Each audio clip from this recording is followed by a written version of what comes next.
Сегодня 22 апреля 2021 года. Вчера штормом выкинуло на нудистском пляже Любимовки двух дельфинов. Дельфины очень крупные, видно, что они были в сетях. Вот видите, как ножами резали, чтобы освободить сетей.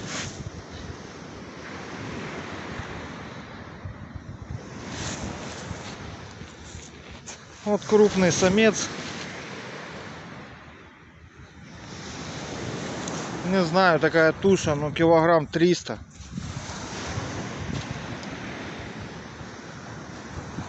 И вот в нескольких метрах лежит самка, тоже здоровая.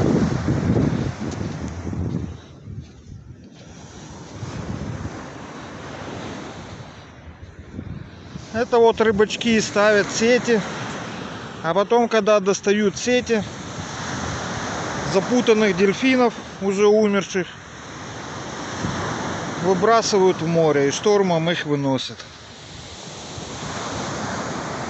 Ну вот, все 22 апреля, еще один.